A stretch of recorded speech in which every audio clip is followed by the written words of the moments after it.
সংকটে থাকা ৬ ব্যাংকে ২২,৫০০ কোটি টাকার তারল্য সহায়তা দিয়েছে কেন্দ্রীয় ব্যাংক। ফলে আগামী রোববার থেকে স্বৈরাচার শেখ হাসিনা ও তাদের দোসরদের লুটপাটের কারণে ধুঁকতে থাকা ব্যাংকগুলোতে টাকা পাবেন গ্রাহকরা। তবে চাহিদার চেয়ে বেশি অর্থ না তোলার পরামর্শ দেওয়া হয়েছে।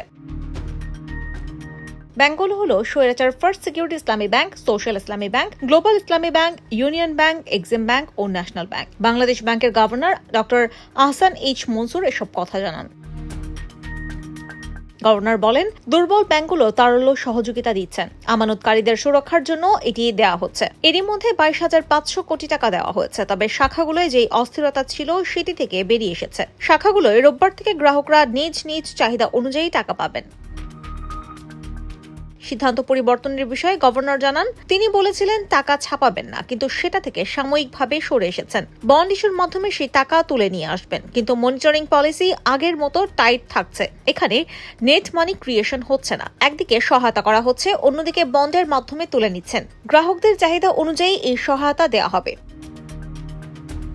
তিনি বলেন, তাকে ডিপোজিটর ও মূল্যস্ফীতি দুটিই রক্ষা করতে হবে। টাকা ছাপাবো না বলেছিলেন, কিন্তু মানুষের অবস্থানের কি পরিবর্তন হয় না? আগের সরকারের সময় যেভাবে টাকা ছাপানো হয়েছে তার সঙ্গে এর পার্থক্য কি তা জানতে চাইলে গভর্নর বলেন, এসব ব্যাংকের পর্ষদে পরিবর্তন আনা হয়েছে, টাকা চুরি বন্ধ করা হয়েছে, সবাইকে জবাবদিহির আওতায় আনা হয়েছে, সূচকগুলো নিয়মিত তদারকির মধ্যে আনা হয়েছে। বাচ্চারা ললিপপ চাইলে বাবারা যেমন দিতে থাকেন, আগে এভাবে টাকা ছাপিয়ে দেওয়া হয়েছে।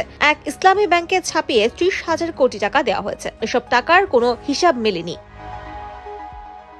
আমানতকারীদের উদ্দেশ্যে গভর্নর বলেন, আমানতকারীদের টাকা নিরাপদে আছে। আমানতকারীরা যে ব্যাংকেই টাকা রেখে থাকুক, নিরাপদে থাকবে, সমস্যা হবে না। সবার যতটুকু টাকা প্রয়োজন ততটুকুই তুলতে হবে। আমানতকারীর টাকা নিয়ে সমস্যা নেই, এই নিয়ে মাথা ব্যথা সরকারের। আমানতকারীরা টাকা সুরক্ষিত রাখতে পারবে। তবে একবারে একসঙ্গে সবাই টাকা উত্তোলন করতে গেলে কোনো ব্যাংকই টিকবে না।